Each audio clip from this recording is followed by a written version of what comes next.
Bonjour et bienvenue dans ce point bourse Next Week qui présente les chiffres économiques, les résultats et les dividendes pour les entreprises pour la semaine à venir. Alors pas d'avertissement sur cette vidéo, on va commencer directement avec les chiffres, notamment lundi. Pas grand chose lundi 27 février, on aura à 14h30 les commandes de biens durables aux États-Unis. On aura mercredi une grosse journée. Mardi, il y a quelques chiffres intéressants, notamment au Japon, hein, on regardera à minuit 50. On les aura le matin évidemment. Les ventes au détail au Japon, ça peut être intéressant. Et enfin, 8h45, l'IPC, l'indice des prix à la consommation, donc c'est toujours pour mesurer l'inflation en France. On s'attend à 6,2 sur le mois de février en annuel, donc par rapport à février dernier. Et la même chose un quart d'heure plus tard à 9h en Espagne, IPC. Donc sur la même période, on s'attend à plus 5,9.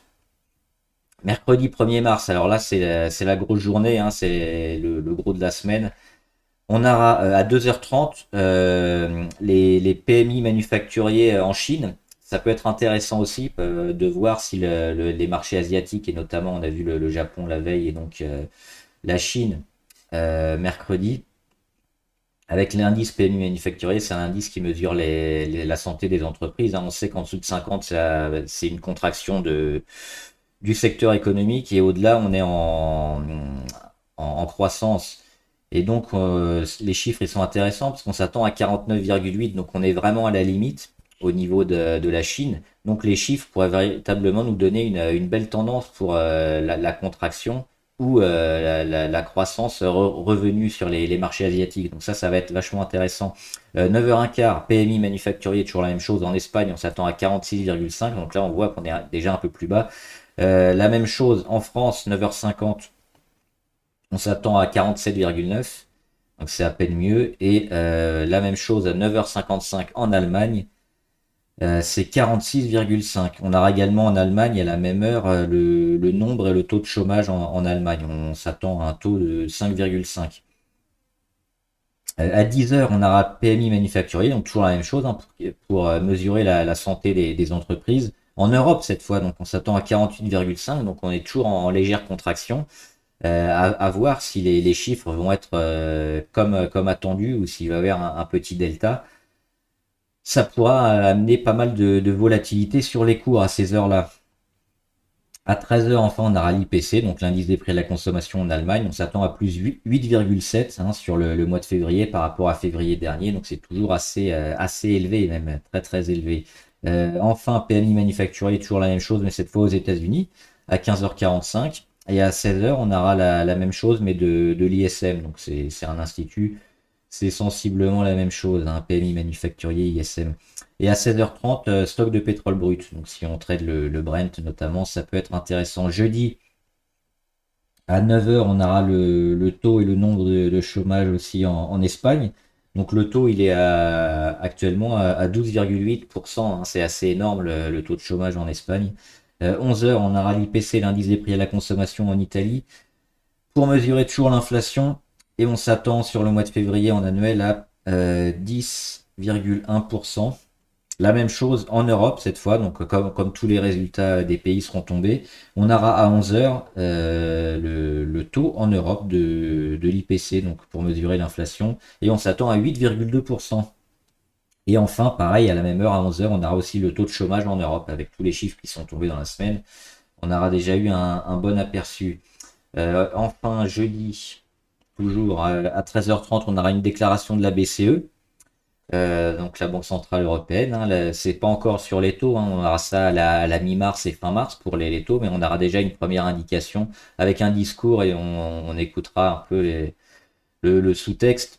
Et enfin 14h30 aux USA, inscription hebdomadaire au chômage, hein. Les derniers chiffres du chômage aux États-Unis étaient plutôt excellents, ce qui n'était pas forcément une bonne chose, hein, pour la baisse de la demande et de l'inflation. Et enfin vendredi 10h, PMI Service, donc c'est la même chose, hein, pour mesurer la santé des entreprises là, sur les services, c'est en Europe. Et on s'attend à 53, donc en croissance. Et enfin 16h, aux États-Unis, PMI non manufacturier, ISM, donc c'est la même chose. Et on s'attend à 54,5. On va passer aux résultats des entreprises. Alors il y a pas mal de résultats intéressants aussi. Lundi notamment, On aura SES.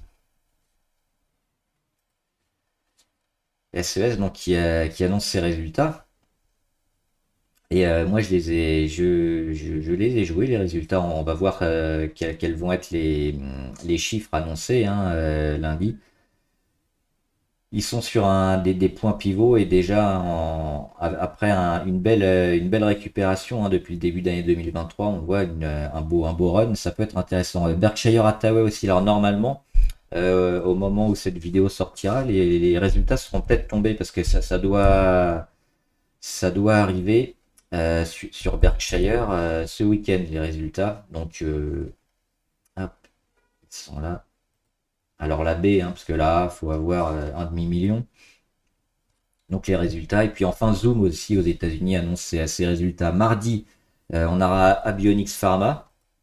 On espère un beau boom. Hein. On sait qu'il y a eu des résultats intéressants sur cette biotech. Ça pourrait relancer aussi le cours. Mais c'est pas forcément sur les résultats qu'on va jouer, c'est peut-être sur les annonces hein, des phases 2, des phases 3, des mises sur le marché notamment, que le cours pourrait exploser. On aura également aussi Altaria, on aura Atos. Hop, Atos, ça s'est suivi. Hein. Il y a pas mal aussi de shorts sur Atos, donc c'est compliqué. On voit qu'elle est en descente depuis un moment, hein, grosse pression baissière sur le titre. Mais c'est assez volatile, hein. On voit les cours ici ont été sur les 12, on est monté rapidement sur les 14, donc il y a beaucoup à faire, il y a beaucoup à gagner et à perdre. Les résultats vont être très suivis hein, pour la suite d'Atos. On aura également, alors a priori, Virgin Galactic. Alors je sais pas si j'ai fait une erreur ou si ça a été décalé, mais les chiffres on les attendait plutôt la semaine prochaine et a priori on les aura donc mardi 28 sur les résultats annuels hein, de Virgin. Et on aura peut-être aussi Manchester United. Alors comme ils sont en phase de rachat, je ne sais pas si les chiffres vont être annoncés ou pas, c'est un peu compliqué. Mais on joue toujours la spécu et puis la grosse vente. Hein, ça doit discuter normalement ce week-end sur le rachat avec soit Radcliffe, soit les Saoudiens ou les Qataris a priori. C'est les trois favoris pour reprendre le club de Manchester. Mercredi, on aura les résultats au CAC 40. Eurofins Scientifique. Ils sont ici. Résultats attendus aussi parce que Eurofins, ils ont fait leur entrée au CAC assez récemment, hein, mais depuis, c'est un peu catastrophique niveau cours. Alors il faudrait relancer la machine, peut-être avec les résultats. On aura également aux États-Unis Harmony Gold, hein, la minière or, qu'on suit, qui peut être intéressant hein, cette semaine.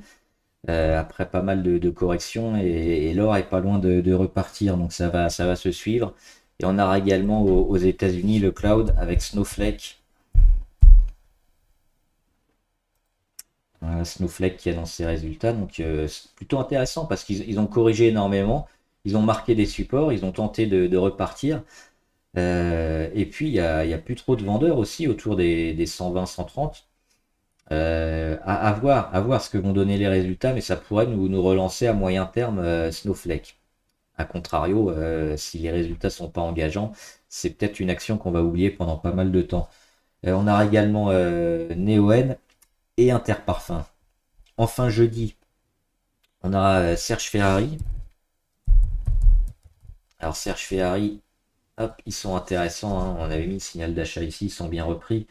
Ils ont cassé leur oblique phase de retournement pour Serge Ferrari, donc à confirmer avec les résultats jeudi. On aura également Technip Energy, Valourec et au CAC 40, on aura Veolia.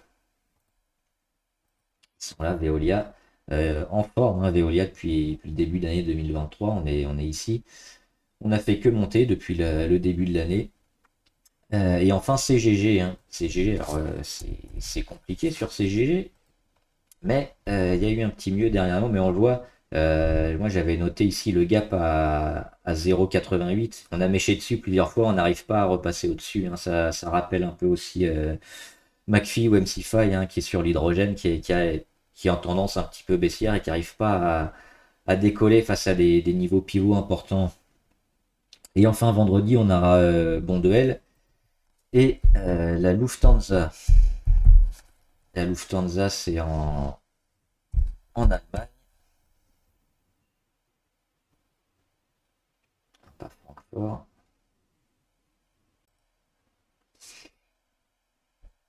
Qui annonce ses résultats. Et on a vu qu'en France, notamment, hein, avec les entreprises françaises, il y avait eu un gros boom, hein, avec la reprise des vols. Donc c'est peut-être à jouer, hein, la Lufthansa, pour jouer la reprise un peu, mais qui commence à dater maintenant, mais les chiffres arrivent. Donc ça peut être intéressant, la reprise sur les vols commerciaux. Et enfin, on va regarder rapidement les dividendes. Alors, il y a quand même quelques grosses entreprises qui donnent des dividendes, hein, cette semaine, enfin la semaine prochaine. Notamment mardi, on aura ICAD. ICAD qui donnera 2,16 €. Donc on rappelle, hein, pour les dividendes, il faut la voir la veille du détachement. Donc si j'annonce un détachement mardi, il faut la voir en portefeuille la veille, à la clôture, c'est-à-dire lundi. Si vous l'achetez mardi, ça ne marchera pas. Electronic Arts aussi, 19 centimes de dividendes mardi. Et enfin McDonald's, 1,52 $. On va les regarder rapidement. McDonald's, je veux pas. Hop, McDonald's, 1,52 €. 1,52 $, je vais y arriver, de dividendes. Mercredi, ce sera retour en France avec Katana. Katana qui a surperformé, hein, ces dernières semaines, qui continue de monter, qui donnera 15 centimes. C'est pas excessif. Et enfin, vendredi, on finit avec Nike. Nike qui donnera 34 centimes de dollars. On les voit ici avec une action qui cote 121 $. C'est assez misérable, hein, même si on a 4 détachements de dividendes à l'année, hein, c'est tous les 3 mois. Et enfin, en France, alors ça peut être intéressant. On en avait parlé la semaine dernière, c'est Moulinvest. Moulinvest, qui sont en constante chute, mais ils auront quand même le dividende, hein, d'1 €. C'est un rendement plutôt intéressant, hein, 1 € par action. Et puis, on n'est pas loin peut-être de stopper la chute, hein, sur Moulinvest. Donc, à suivre, hein, cette fin de semaine. Je ferai les résultats du jeu aussi en commentaire, hein, pour ceux qui restent. Donc, donner une valeur. Alors là, c'est celle qu'on veut, hein, pas forcément le CAC 40. Et puis, on verra qui aura la meilleure valeur pour la semaine prochaine. Bon trade, à plus!